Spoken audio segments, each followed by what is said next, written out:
got a chance to see the first 2 episodes of Daredevil Born Again. Let's talk about it right now.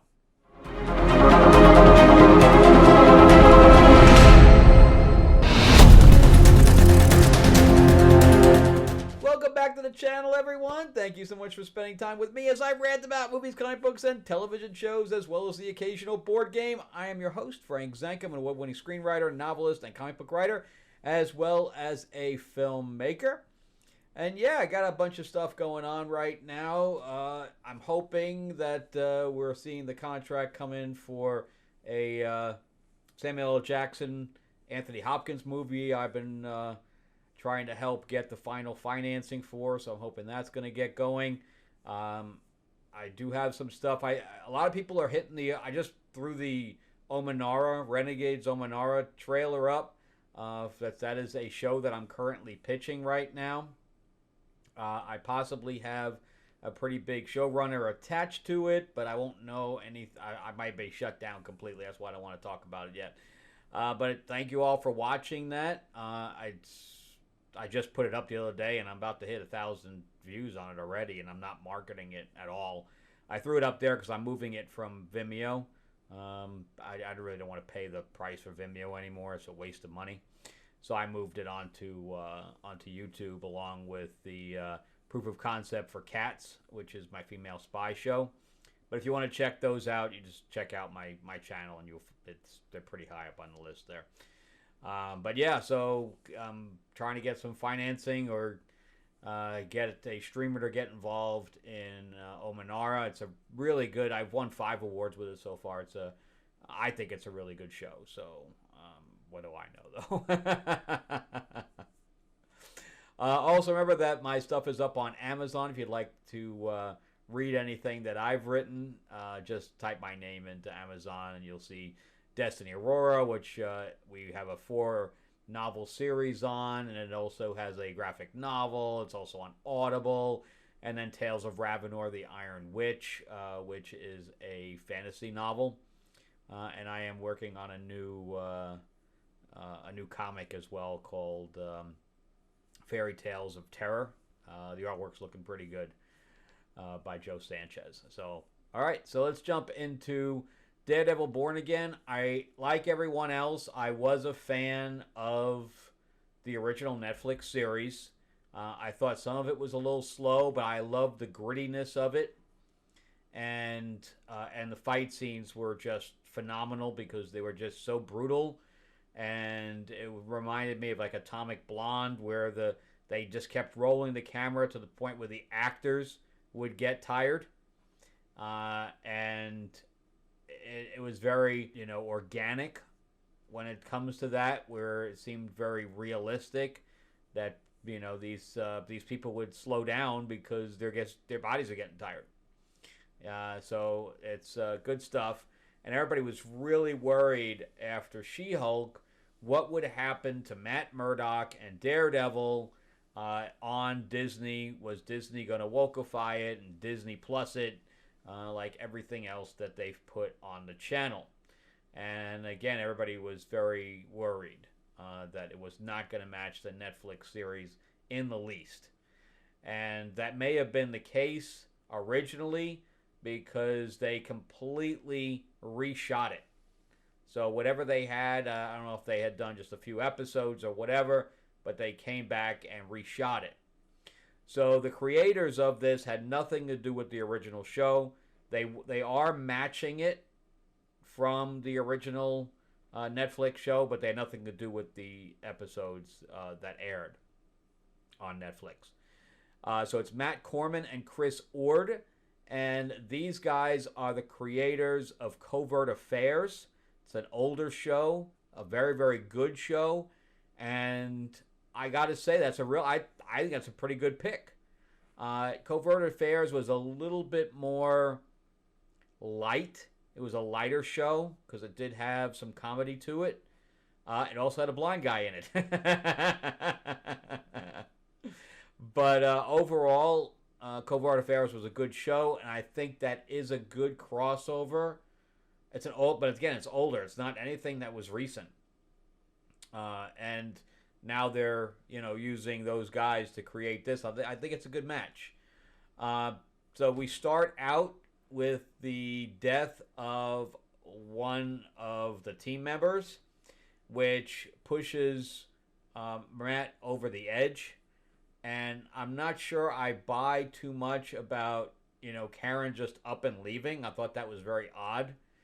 We do get introduced to Ben Urich's niece or whatever she is, called BB Urich, and she is kind of like BB-8, I guess. And she's of course a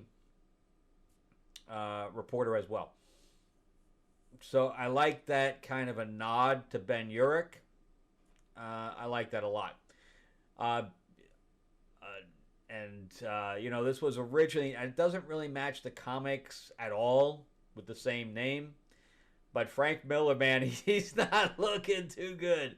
I don't know how old he is now, but the pictures of him are not that great. Wow. Zombie walking, really. But I don't know why they didn't put the DD on the costume, but for the most part, I like the costume. I just wish that the DD was on there. Also, we get introduced to Bullseye, and the first fight scene against Bullseye is amazing. Of course, they show him just chucking, and Matt's got like knives all stuck in him. But I went through the armor to a certain extent. May have not gotten extremely deep through his armor, but it definitely went in. And I noticed on the behind-the-scenes shots that they just put little X's where the knives would go, and that the knives are all CG'd in, I think, or at least where they get thrown in, and then they probably put them in after physically, so he can walk around with just like a portion of the knife in. Really, really good stuff. I mean, he was throwing knives without even looking. He was just like this. And Matt was like... I was kind of hoping that they would introduce the Punisher in here a little earlier, but after you see what's going on, you see why he hasn't been introduced yet. Also, we get introduced to a new character, which is a love interest for Matt, who is a psychiatrist. And I kept looking. I'm like, is that the old like Black Canary from the CW show?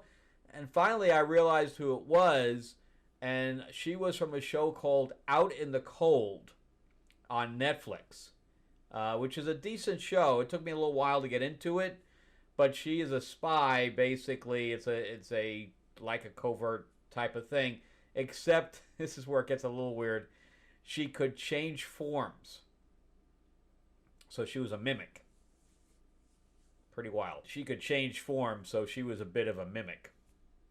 But it's still a pretty good show, and she's really good in it. So as soon as I realized that that's who it was, I was like, oh, okay, she's good. So I like her in here. Again, having Karen just leave is I thought that's pretty weird, but unless you wanted to bring in a new love interest for him.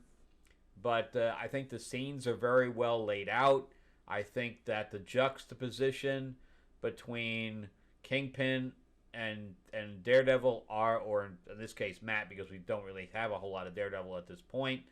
I see, we have White Tiger in here, which has been a female before also. I like all that, although they find his costume very, very quickly and conveniently. But I don't know why the court would know. I was a bit confused on that. I don't know why the court would know that the guy was White Tiger unless he offered that information up. I was a bit confused on that. And if he did offer it up, why? And the fight scene, I looked like he killed the guy, one of the cops in the last fight scene. I don't know. That's what he looked like. He fell around his neck and broke his neck. I could be wrong. But overall, I think that the show, it's a little bit slow at times, but you have to I think we go in there knowing that this is a little slow at times when they're doing the character development, and I think everybody's okay with it. But we also know that when it becomes a fight scene, it's a brutal fight scene. I mean, brutal, and I like all of it. Even the fight scene with White Tiger, I thought was decent too, and I really thought they were going to throw him into the tracks. But all good stuff. It's obviously shot in New York, which is not cheap. I'm not sure what the price tag on this, but if I was going to guess, I would say somewhere around 9 to 10 million an episode, maybe as high as 12 per episode. And overall, I think they're doing a really good job. It's back to form. Kevin Feige, I think, stepped back and didn't get too involved and said, "Hey, just match the Netflix show," when they realized that the first version wasn't doing well. And I think he just stepped back and said, just match it. And I think that's what they're doing. And on top of that, I've heard, grumblings that, he's Kingpin is like based on Trump or whatever. I mean, you have to have Kingpin he's a mafia corporate guy that gets into politics. So it kind of is what it is at this point. It is what it is. You can make all the commentary you want, but that you have it as Lex Luthor's the same thing. Lex Luthor can be shown the same type of way. He's a corporate guy who gets. Lex becomes president in the comics. So, I mean, it is what it is. You gotta take it with a grain of salt. I wouldn't get too hung up on it. But yeah, it's. I think overall, I like what's going on with Fisk and his wife is trying to. They're trying also to bring in the stuff with Echo, which I think is a mistake. They should have just pretended that it never even happened. And so that got brought up 2 or 3 times. And I think his wife then took over the business and became very good at it. And now she's feeling like he's getting too involved and it's hers now. So we have this little bit of juxtaposition with that going on. And I think that everybody has a little arc going on where Matt is trying not to be Daredevil, but at the same time is being thrust into that world and is not shying away from it either. It'll be interesting what they do with Bullseye. I would have liked to have seen him in a better costume than the little military ski mask type of thing. I would have liked to have seen him at least with the Bullseye thing on, and I'd like to see what's going on with the Punisher. Although all we're seeing right now is a tattoo on somebody's wrist, because that's the whole reason that the Punisher doesn't even have a comic book right now for Marvel. They tried to create a David Pepose dude who's doing Space Ghost right now and doing a really good job with Space Ghost, tried to do a new Punisher that was an ex-SHIELD agent and create a new skull and stuff like that, because basically the cops and the military kind of tried to adopted the Punisher symbol, which upset Marvel for whatever reason, because they were cops, I guess. I don't know, but they were against the Disney's against the blue, so the cops kind of adopting the Punisher symbol ticked them off to the point where they just canceled the Punisher. They just canceled it, and they have not renewed it since. I mean, even Aquaman has come back. The Punisher hasn't. And I'm talking about Frank Castle Punisher, because the other guy's not going off. It's they tried now twice, and it's twice with 2 different things with this new guy, and it's just not working. So it's they should just let that die. They should let that guy just go away. It's a bad idea. So we'll see if they bring back the Frank Castle Punisher at any time in the near future. I don't think so. I think they've kind of retired that character for right now, which is a shame. But they may bring him back if he has a good response from the Daredevil series, which I think it will. But anyway, that's it for me. I'll try to do like a little recap. I won't go too far into spoilers, just like I didn't go too far into spoilers here. Just kind of if you want to get, kind of an overview about the different things that are about going on in Daredevil. That's probably what I'm going to do without going too heavily into spoilers. But overall, I really like it. I think it's back to form. It's not going to save Marvel, if that's what you're thinking. I think that the only way to save Marvel is with the movies.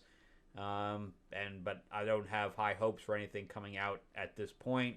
I'm not even a big fan of Robert Downey Jr. playing Doom. I think that's a bad idea. But at least we have this one TV show, I guess. Because all the rest of the Marvel TV shows have been jack crap. Oh my God. Even the last What If was just junk. So I'm glad that Feige just kind of took a step back and said, hey, you guys handle it. All right, that's it for me. Remember to give me a like, give me a subscribe if you can. And again, thank you for checking out Omanaro. And if you guys are watching the trailer there and doing comments on that, all the comments have been positive. So thanks again for watching that. And I'll see you guys on the next episode. Remember to share, like, and subscribe, and check out my books on Amazon. I'll see you guys on the next episode. Thanks. Bye-bye.